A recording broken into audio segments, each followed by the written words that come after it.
presenter tonight is Dr. Gary Rensburg. Thank you for being here and welcome.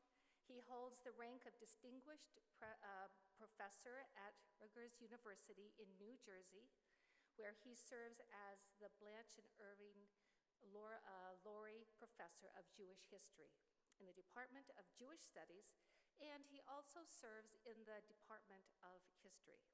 As such, he is a professor of biblical studies, Hebrew language, and ancient Judaism, and he is known best for his work in Hebrew dialects. He received his PhD from the New York University in Hebrew Studies. He's authored 7 books, co-authored 9, and has written over 190 articles. His research has led him to participate in 2 archaeological excavations, Dor and Caesarea, and to explore many sites in Israel, Jordan, and Egypt. The question is, have you visited Tel Jalul or Kirbet Safra? You don't need to answer that. It's on your to-do if you haven't. He has spent a lot of time working on the Dead Sea Scrolls. This is one of his specialty areas.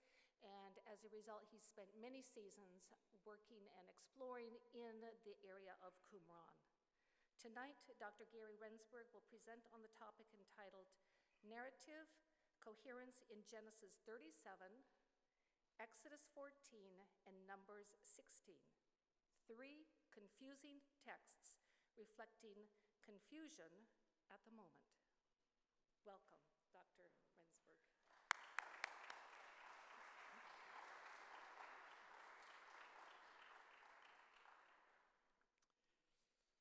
Thank you very much, Connie, and thank you to everybody here, my colleagues at Andrews University, including the president and the dean, from whom we've just had some welcoming words. This is my 3rd visit to Andrews University. The first one was several decades ago. The second one was just a few years ago, and it is always a pleasure to be here on campus, engage with students, colleagues, and in conjunction with our deliberations of today and the next 2 days with colleagues from around the world. So thank you to everybody who was involved in organizing the conference and this evening's Horn Lecture program.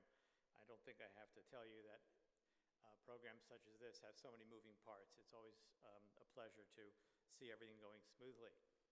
And good, we're up on the big screen. You have a handout as well, which we'll get to when we get to the 3rd of our texts, which is Numbers chapter 16.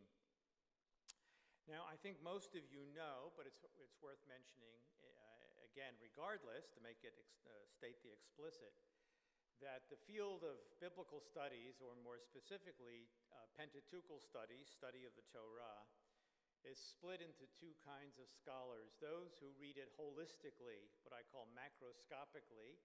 That includes myself and my colleagues who are here this evening and for the next few days. And those who take an alternative approach, which is to divide the text up into its separate sources, because they see things in the text which to their mind are what I would call literary hiccups, which could not possibly come from the same pen, but must be the sometimes random editing of disparate sources which just happen to fall together in the Torah text as we have it. As you can see from my title, I'm going to be speaking on narrative coherence in 3 chapters, which are typically held up by those people representative of the school known either as the documentary hypothesis or the JEDP theory, because the texts I'm dealing with are not from the book of Deuteronomy. We can exclude D from the moment.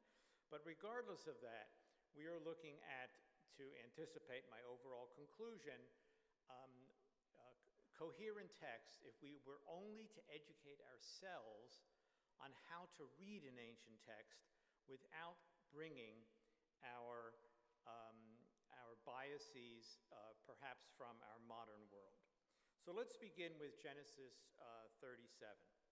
Now, I'm going to base my remarks on a very important article that was published by our colleague Ed Greenstein several decades ago, called An Equivocal Reading of the Sale of Joseph. Now, I'm going to quote at length, and I apologize for that. I don't usually like to do that, but I will quote at length some of Ed Greenstein's words here, which you can see on the screen in the text box. The story of Joseph and his brothers poses a particular sort of challenge to the modern reader, especially in the early episode concerning the sale of Joseph into slavery. The text becomes almost consistently inconsistent. It wavers back and forth between conflicting narrative sequences or versions of the story's action. Such narrative style, in which inconsistent lines of action are interlaced through the text, may have been both familiar and acceptable. I emphasize this. They may have been both familiar and acceptable to an ancient or pre-literate audience, but it has rubbed against the sensibility of modern Western readers. Correct. So what differences are we looking at as we work our way through the first chapter of the Joseph story, Genesis chapter 37? So in the left-hand column here, you have what is supposedly one version, which is to say Joseph is in the pit. Midianite traders passed by. They pulled Joseph from the pit, and they brought him to Egypt. Notice you have to skip from verse 28a to verse 28c. And then in the very last verse of the chapter, that these individuals, although they are now called the Medanites, we'll come back to that, no longer just the Midianites, sold him in Egypt to Potiphar, which of course will get us to chapter 39. The second story, which is interlacing with the first story, or the second version, which is interlacing with the first version, is in the right-hand column. And here, they, and we're not even sure who the they are, most likely the brothers, according to the way the theory goes, although some have suggested that the subject there may be the Midianites who pulled him from the pit. In any case, they sold Joseph to the Ishmaelites for 20 silver, translating literally, meaning 20 shekels of silver. And then when you get to chapter 39, verse 1, it is these Ishmaelites who brought Joseph down to Egypt and who sold him to Potiphar, the courtier of Pharaoh. So you have these two conflicting stories, which leads the documentary hypothesis adherents to talk about a J version and an E version, even though, by the way, the name of God doesn't appear in Genesis chapter 37, so it's unclear whether it's Yahwist or Elohist, depending on which name of God has been used. Greenstein continues, yet a structure that is similar to the one that we find in the Sale of Joseph episode may be found in the classic film Rashomon, 1951, by the Japanese director Akira Kurosawa. He was a brilliant director, and this is probably his most famous film, produced soon after, of course, World War II, when Japan was still reeling from the effects of the end of the war. In its core section, the film presents the audience with 5 conflicting accounts of a crime of passion as told by 5 characters, 3 of them directly involved and 2 of them witnesses. The audience is never given the means by which to determine what had objectively occurred. We don't know which of the 5 versions is in fact truth, which is the true one. And Ed Greenstein came up with the idea of the Rashomon effect, and it is a term that I continue to use now in my teaching as well, which holds not just for Genesis 37, but holds equally well for Genesis 1 and 2, the 2 stories of creation. In our text, sequences A and B, that is to say that my 2 columns that I showed you a moment ago, are conflicting or competing intelligibilities. It can't be that both the Medanites/Midianites and the Ishmaelites brought him down to Egypt and sold him to Potiphar. Only one of those must be, in fact, the true version.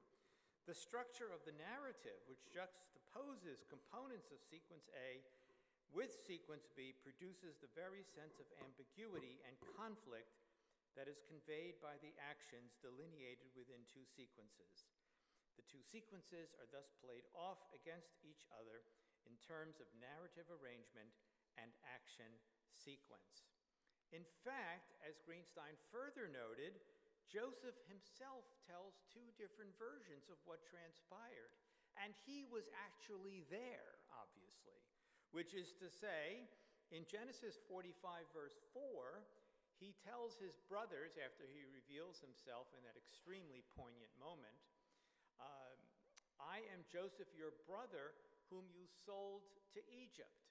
So that is to say that the brothers sold him as a slave to the Egyptians via the intermediaries.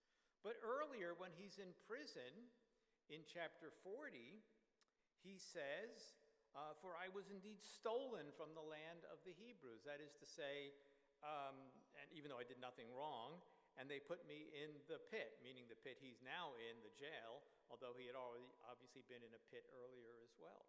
So did his brothers sell him, or was he stolen, which is to say just taken away by the traders who came through, Midianites, Ishmaelites, whoever it may have been? Joseph himself is unsure. Now, I won't read this entire graphic here for you, but this is more of Ed Greenstein's words, which of course tell us that in the end, it doesn't matter which of those actually transpired, because what we are supposed to see is the divine providence in history, end of the first paragraph here, and the means by which Joseph actually made it to Egypt are less important to us as the readers of this text, less important to the crafter of this text in ancient Israel. How Joseph got there is really not relevant at the moment, because it was all part of a divine plan, as Joseph himself says to his brothers at the very end of the book of Genesis in chapter 50, you may have intended it for wrong, but God turned it all into good. And this is what leads to the people of Israel's sustenance in Egypt through the course of events, whichever version may be true, transpired. Now, if we look at these verses, and earlier I had talked about chapter 28, parts A, B, and C. Here you see the entire verse unto itself, divided up into these three components. How did everything transpire? We do not have to worry about which of these is actually the correct one. It is the divine hand that allowed for Joseph to make his way to Egypt, would eventually lead to the saving of the entire people of Israel. Now, I had a follow-up article to what Ed Greenstein wrote, in which I came up with my own little support of what he said, which is as follows from the Journal of Hebrew Scriptures, which is an online journal in our field. In the specific case of the confusion present in Genesis 37:28, is it Midianites, is it Ishmaelites, and who were the various days in that verse? I believe that an additional factor is at play, namely that the language reflects Joseph's point of view. As the recent literary study of biblical narrative has demonstrated, the text often shifts ever so subtly from the narrator's objective third-person point of view to the point of view of one of the story's characters, and back again. Such is the case in our passage. Here it is just to remind you. Joseph is at the bottom of a pit, unable to see, these are my words, what transpires above, and catching only a few sounds and voices here and there. He cannot put all the clues together, and thus for Joseph the story is unclear. Things happen so fast without his full knowledge and without his ability to process the events as they are happening, that for Joseph the quick moment of being yanked from the pit is one big blur. The text bears this out with its language. Joseph is confused, therefore the text is confused. This is literary artistry at its greatest, and the JEDP theorists would have us ruin that literary artistry. Moreover, note that in the three parts of verse 28, Joseph is mentioned in each of those sections by his proper name. There is no use of the pronoun him, which easily could have happened, maybe not in the first instance, but certainly or the second or the third. This is all to remind you of the ambiguity of this verse, because once again, Joseph himself is uncertain as to what is transpiring, and the biblical text is guiding us through its very wording. A holistic reading of an ancient, brilliant literary text with this insightful literary device goes so far. Do not divide the text into their microscopic components. The episode is even more confusing, as I alluded to a moment ago, and I will now say something about it more explicitly, since the last verse of the chapter 37, in fact, doesn't use Midianites at all. It refers to a third people, the Medanites. If you read the Bible in English, almost always you're just going to see Midianites there, as you'll see on the next slide. But there is a separate people. Medon and Midian are distinct groups in Genesis 25, verse 2.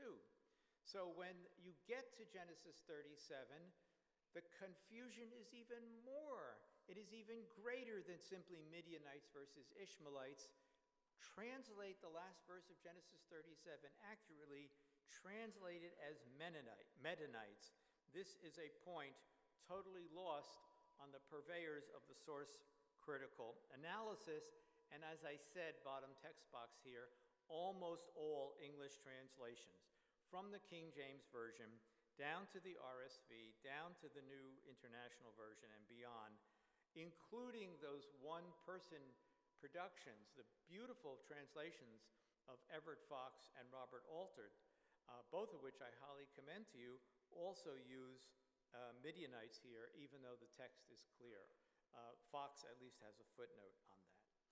So Genesis 37, these are real confusions. I am not here to try to dovetail the Midianites and Ishmaelites and Medanites, whether Joseph was snatched from the pit or sold as a slave.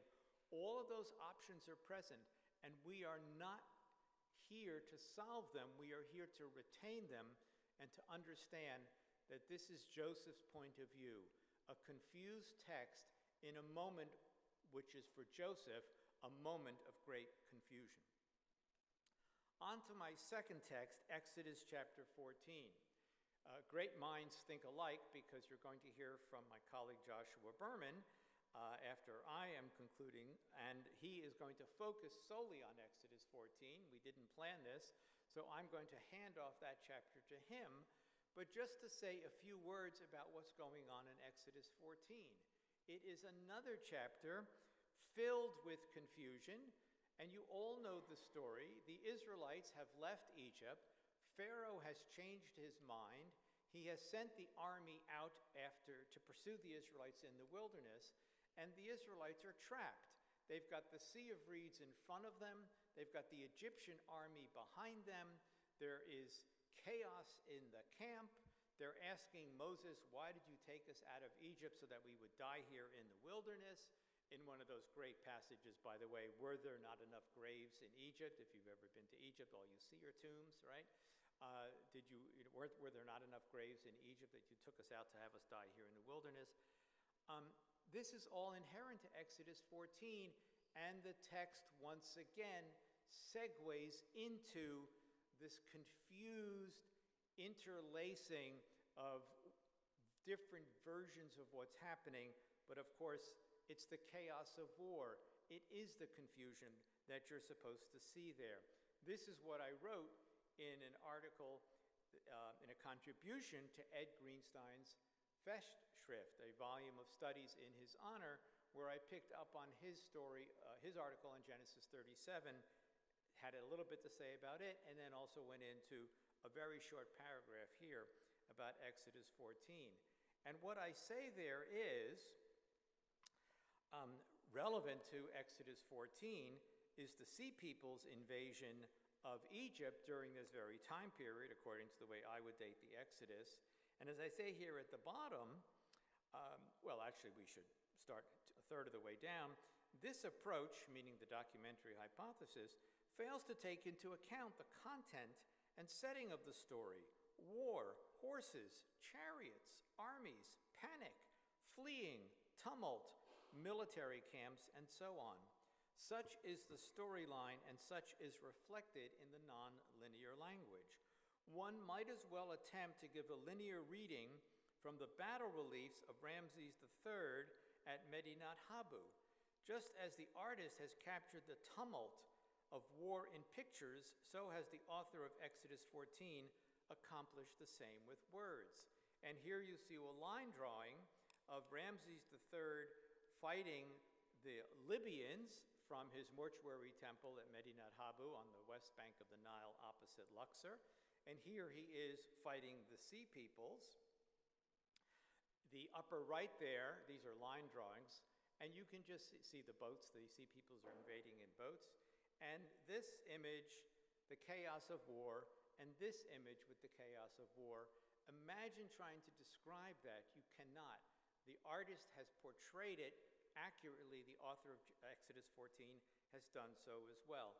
These are line drawings, but let's have a look at the upper right-hand corner here in an actual photograph of Ramses III, larger than life, obviously, with his bow and arrow. And so it is with Exodus 14. Here is the mortuary temple of Medinat Habu, aerial photograph of Pharaoh Ramses III, the second pharaoh of the 20th dynasty. And with that, I'll hand it off to Josh Berman when he takes the podium in a few minutes. And now we come to Numbers chapter 16, which will be my most original contribution this evening because it's the one that I spent the more time on. And you have the handout, and I will also be projecting it on the screen, which, as you can see, is a lot of words. Okay. Now, I don't know why I did this because I'm colorblind. So this is a challenge for me to work this way, but I'll tell you why I did it.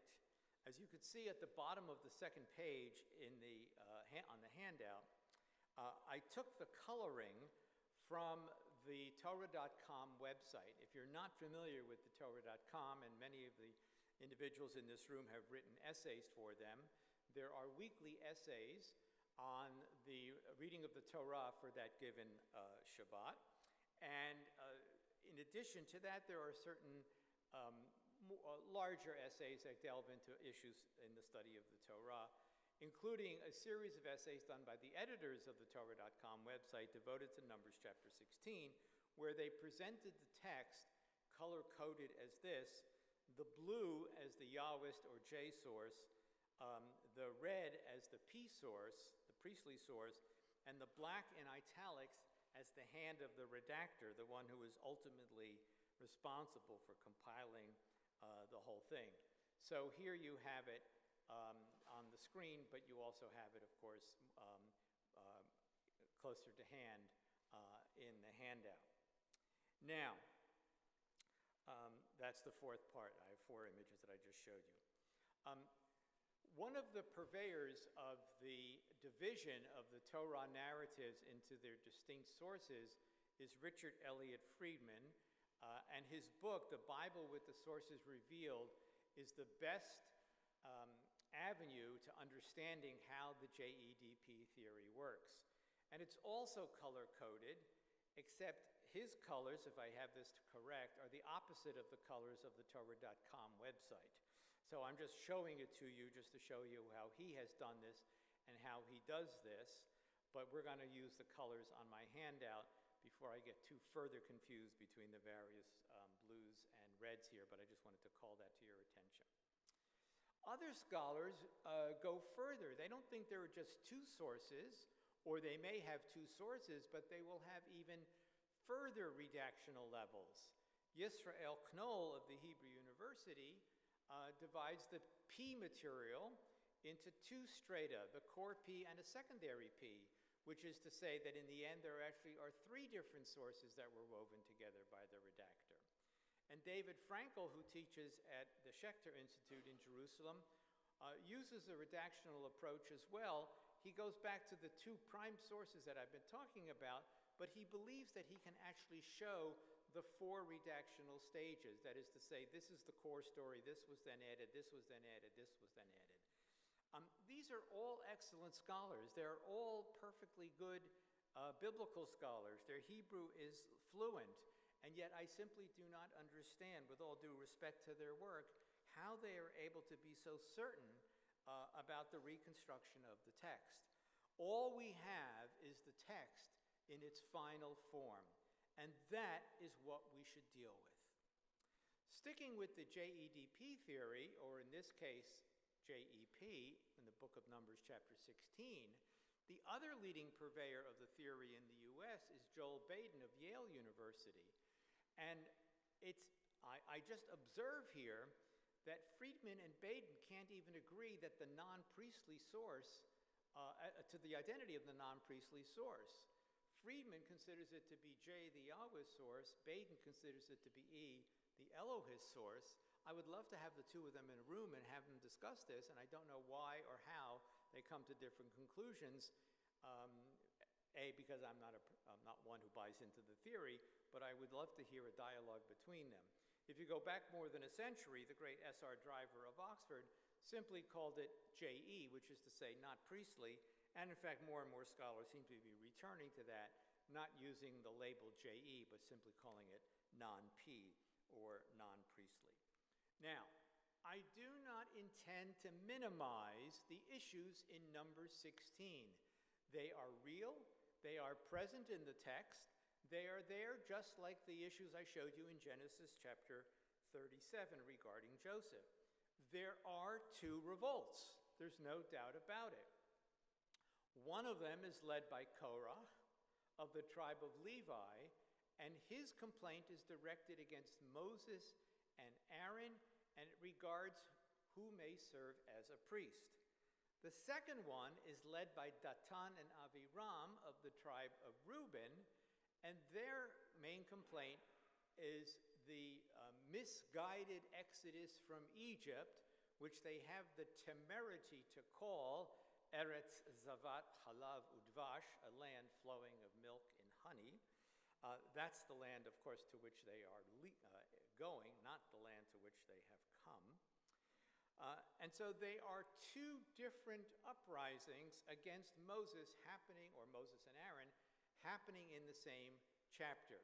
The Korach one is devoted,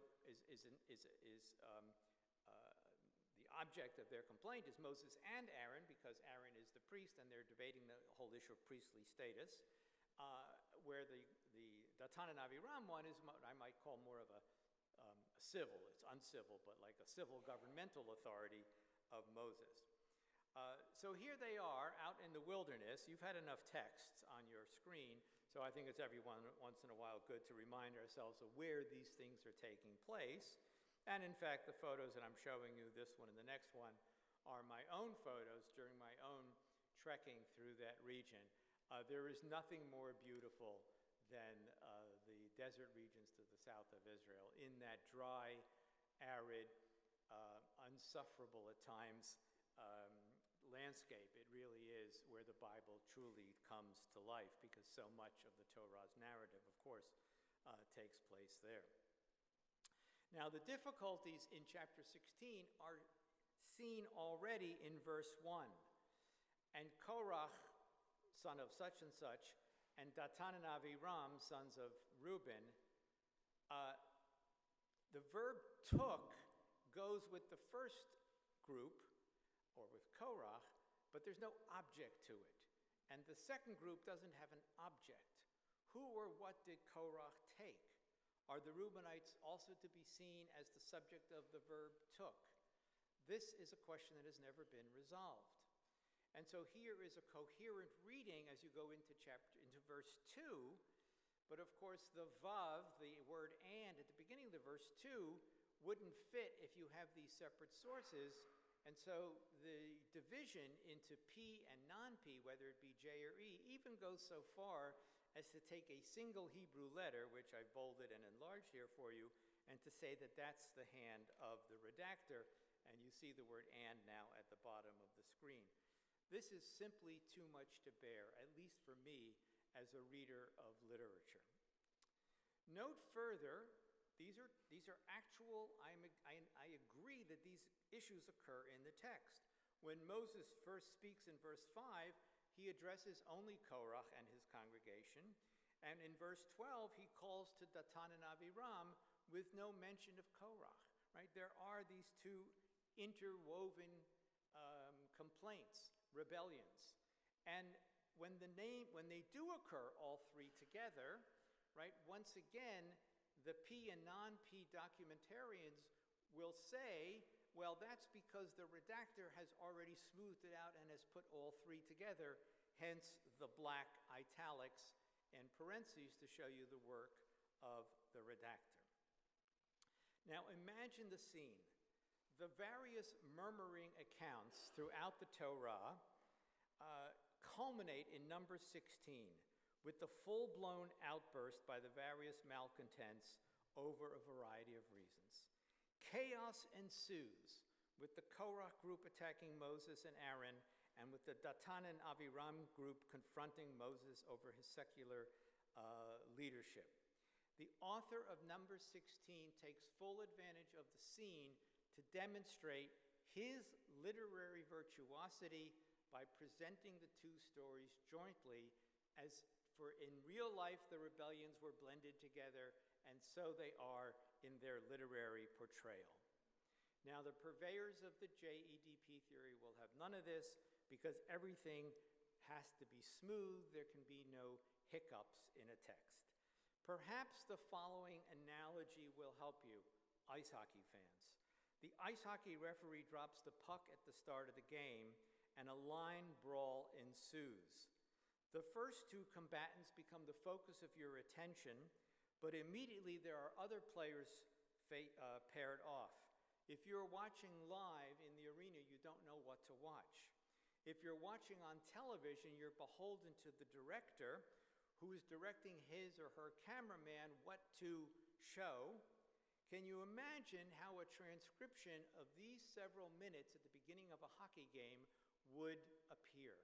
That's Numbers chapter 16. Here we go. Referee ready to drop the puck. Rangers, Devils. And a line brawl breaks out. If you're not a hockey fan, this probably is all meaningless to you, right? Okay. Which of these 5 pairs of skaters playing off against each other are you going to focus on? And that's not enough, because the coaches behind the bench start screaming at each other as well. And you can't possibly focus on it all at the same time, and that is exactly what the author of number 16 has been doing. There are lexical items that span the so-called, I'm going to call them just P and J for the moment.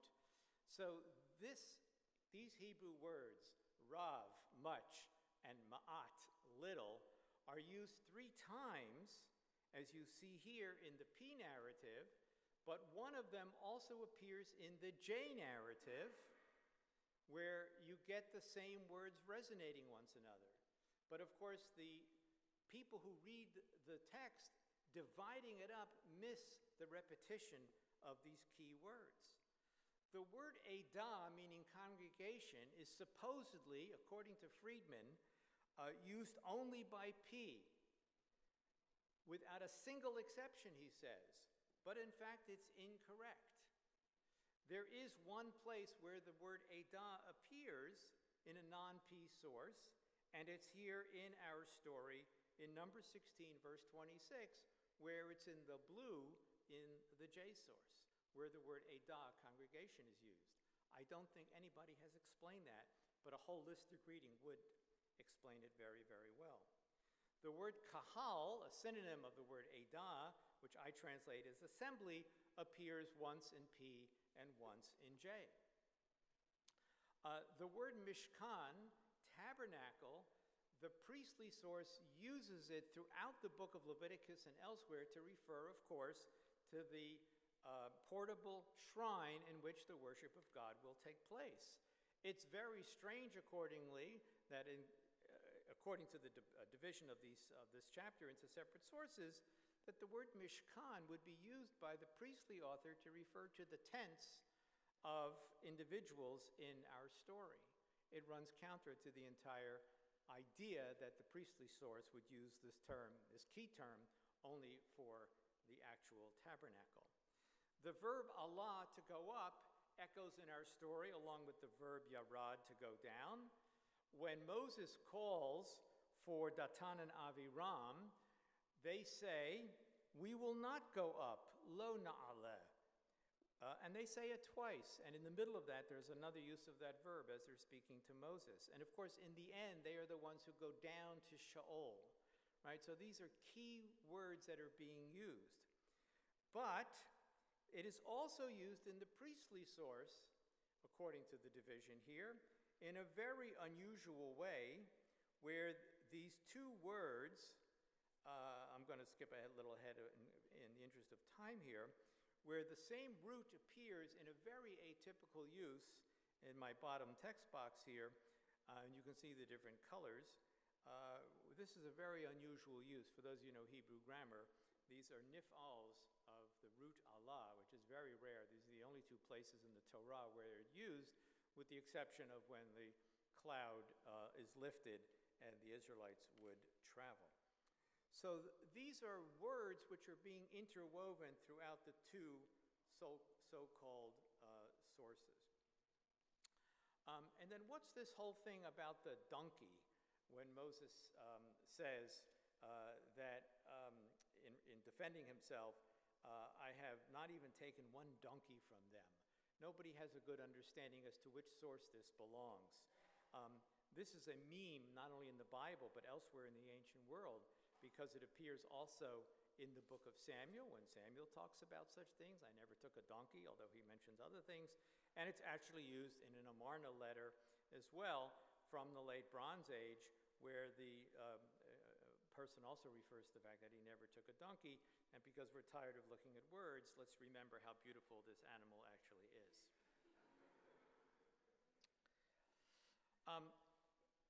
The fire pans appear everywhere. Now, they are all going to be in the priestly source, because the priests, of course, would use, when I say priestly, by now you know I'm using quotation marks, the priestly source will always be used with fire pans, because after all, the priests are the ones who use fire pans.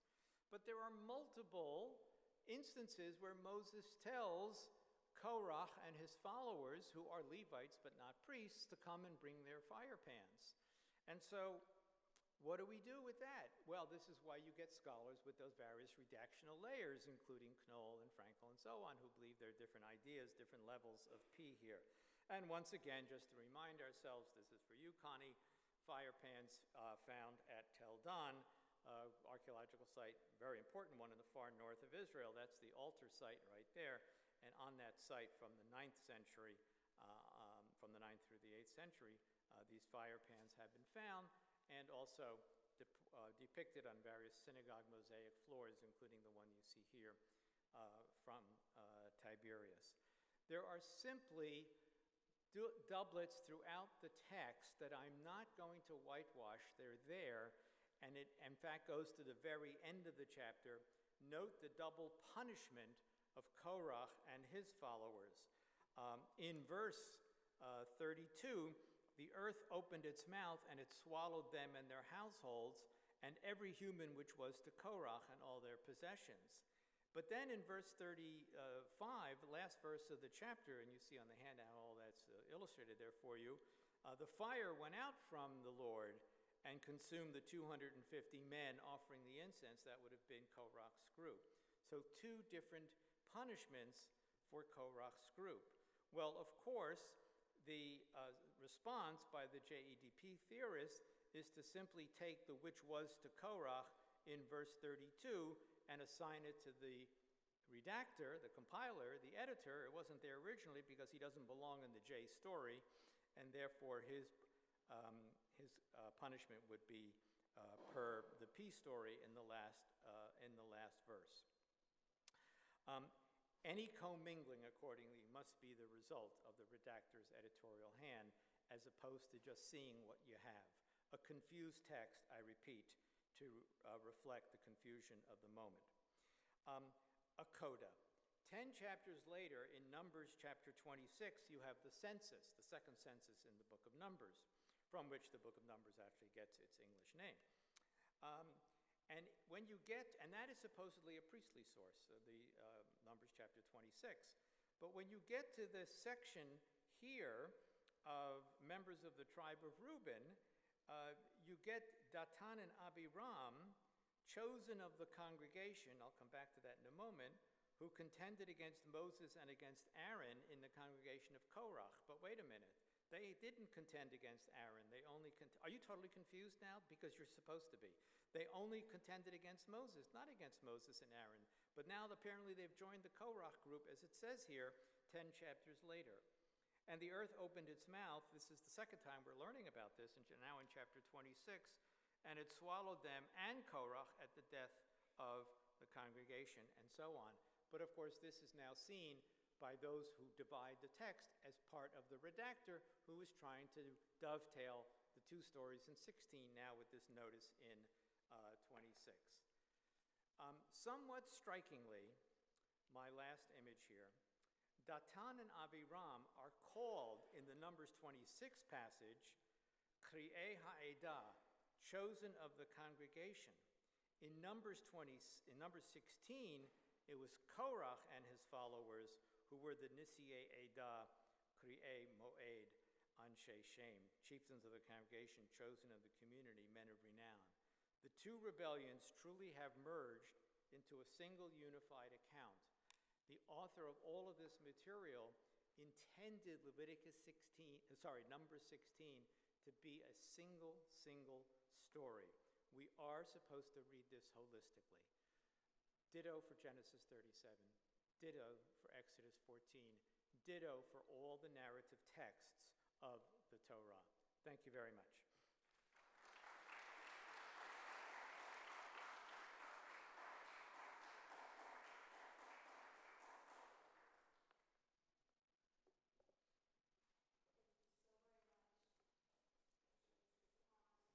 Anyone here?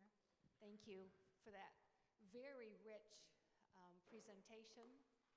And we will now open it up for questions. We have a mic on each side. Roy's got one, Kenneth has one, and I see a hand trying to go up here. Yes, Dr. Lario. Yes. Thank you very much for tackling such issues in these three narratives. And I really appreciate the effort to solve these issues that way, to harmonize and to suggest a new way of looking at the text. I'm sorry, I'm not hearing you. Daniel, hold it closer, yeah. So first of all, I want to thank you for you. Tackling this kind of issues in the text. Sometimes we see them, we don't have answers, but you dare to do so, and I really commend you for that. I want to ask a first question and then a second question. I will wait for your answer. My first question is related, how do you use your, let's say, language in a mimetic way? I mean, language cease to function according to the conventional norms to, in a mimetic way, to reflect the content of the event that it describes, right? And in that way, you introduce the idea of reading narratologically a text.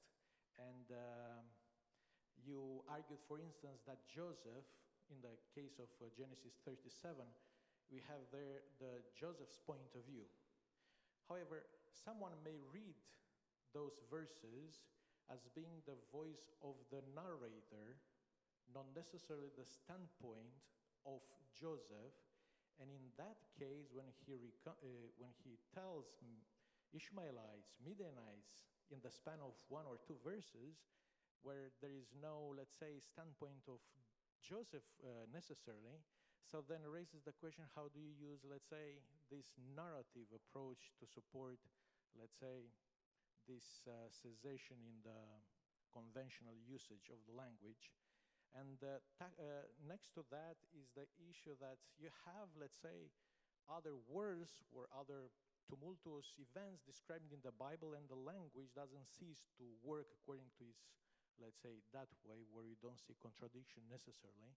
So how do you argue against someone that will raise these concerns? Um, Excellent points that you raise, and I'm going to answer the second question first. Excuse me, how does one argue against people who hold to these kinds of views? I was trained in the field by one of the greatest scholars of the 20th century, a man named Cyrus Gordon, who was a polymath who knew every ancient Near Eastern language, Semitic and non-Semitic, and knew the biblical text, and did so much to advance our field. He would never say another scholar was wrong. He divided the world of scholars into two types: those who catch on fast and those who need more time. So what I would say is that I was hoping for more laughter there. I would say that these scholars who continue to not understand how to read an ancient text simply need more time. But to be honest, I'm not very optimistic. And I hope I've answered your questions, even though I'm deflecting them slightly, and I'm well aware of that.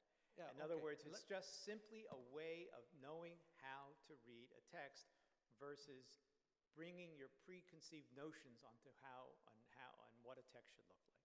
Well, thank you very much. Let's assume that someone agrees with that. Let's say, how do you go further? What historical conclusions do you infer from the fact there is coherence in this text? How do you see the composition, let's say, of the Pentateuch? What model are you championing? I would love to hear that in a nutshell. I mean, the answer is they have to keep reading Josh Berman and Ed Greenstein and Gary Rensburg and others, and watch Rashomon, and open their eyes to how a narrative can be constructed. They do not have to always be linear. Full stop. Okay, so that being said, so when do you see these documents written?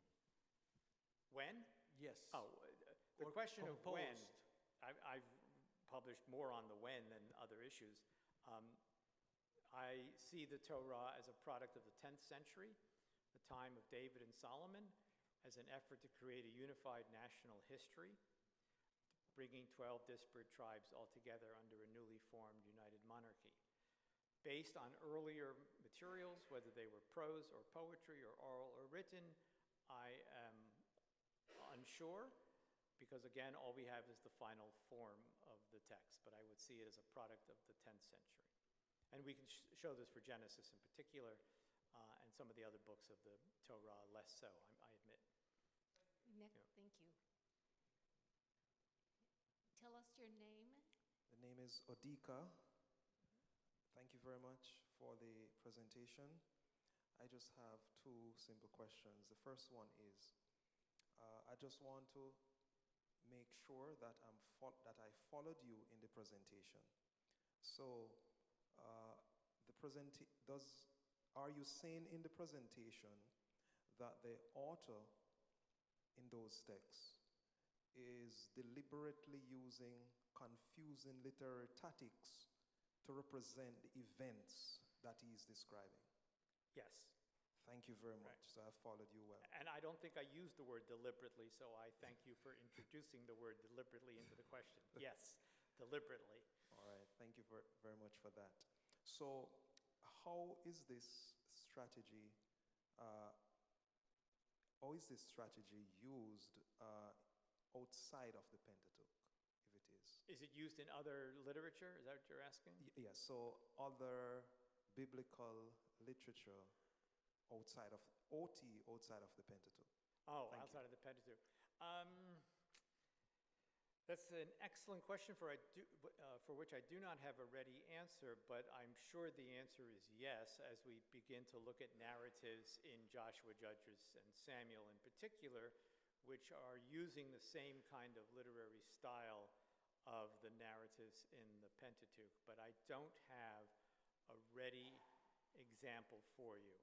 although I should, because I'm writing a commentary on the book of Samuel. You'd think I would have had something ready. I would have noticed it already. But let me ponder that one. So my answer is, in theory, yes, but I don't have a ready example to give you. All right. Good evening. My name is Kwaja Mundy, and my question for you tonight is, in your analysis of Genesis 37, you suggest the narrative confusion reflects Joseph's own confusion. Do you think that this literary technique is used intentionally elsewhere in the Torah, or is this a unique case? So it is used, and by the way, again, intentionally, very good, because synonym of deliberately, in the sense of there are other examples of confused language, yes. Whether they are, well, I've just given you two large examples, but yes, there is confused language elsewhere.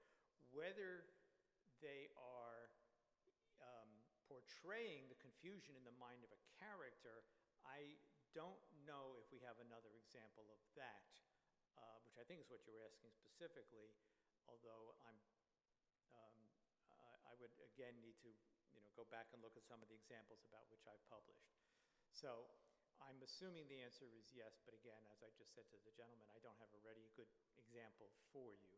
But confusion of the text one finds in many places, frequently, by the way, in quoted speech, because all of us don't speak smoothly and clearly.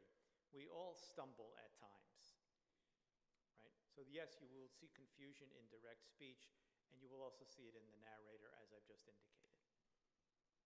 Maybe I have a question too, and that is, when you find language like this, does it help in a way to affirm the veracity of the text, that it's being left the way it is, so that the later tradents would respect the text so much that they wouldn't dare to change it? Absolutely correct. What would it have taken for a later Jewish scribe to insert the yod and change Medanites to Midianites, right? Does everybody understand the question and my response here, right? We are talking about texts that have been preserved for 3,000 years in a scribal tradition which honored the text and would not alter them, even as they understood, no doubt, that there were these literary hiccups in them.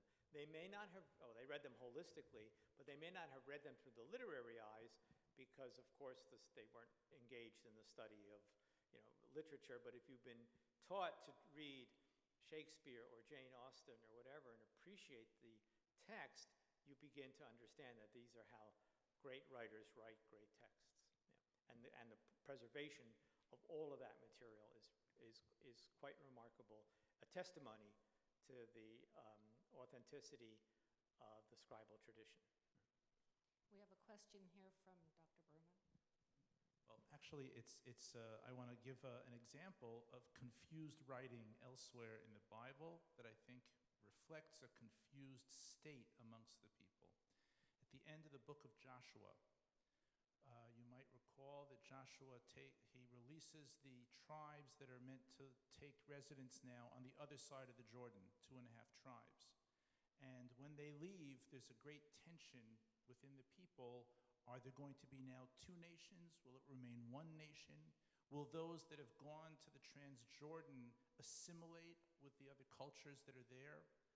And what Scripture says is that the 2.5 tribes, when they left the camp to go take up their residence on the other side of the Jordan, it says they built an enormous altar right there on the Jordan River. The rest of the chapter is an enormous polemic and debate. Where was the altar built? The people who live on the west side of the Jordan, the 9.5 tribes, are convinced that the 2.5 tribes built it on the other side of the Jordan. They're like making an alternative Israel, an alternative tabernacle, an alternative cultic center. And the people who live in the Transjordan are convinced that they built it inside Israel proper, that they weren't doing anything new, they weren't trying to start anything new. But when you read the actual verse that describes where they built the altar, you can read it either way. And that's because the debate was polarized and everyone was convinced they knew exactly where it was, and and you don't know exactly where it was built. Okay? So it sounds kind of like today, everything's very polarized, and everyone is sure they know the facts, just the facts are different depending which side you talk to. See, nothing has changed in 3,000 years, friends. Okay. Thanks, Josh. Great example. Yeah.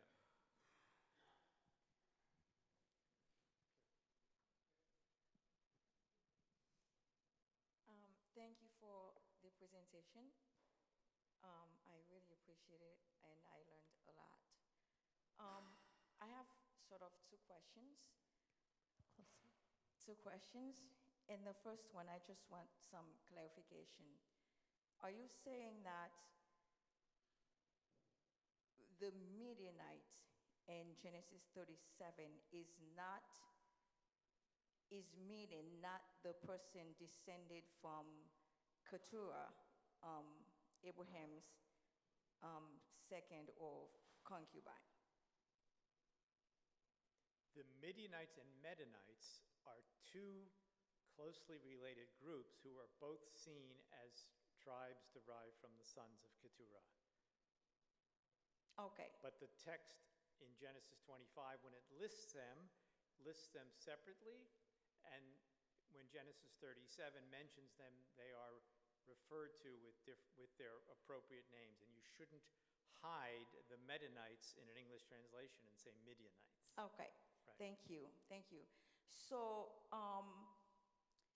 apart from the blended sources, some scholarly view say that in an attempt to explain Ishmaelite and Midianite in the story, they say that the two groups, because they descended from the same, descendants of Abraham, Ishmael and so it could be the same idea. So how do you respond to that with your new presentation about the confusion, which makes sense? Right. So there's actually a support for that right in the Bible itself. I don't have chapter and verse. Judges, I think chapter 8, where there is a statement that the Ishmaelites were Midianites, or maybe it says it the other way around, the Midianites were Ishmaelites.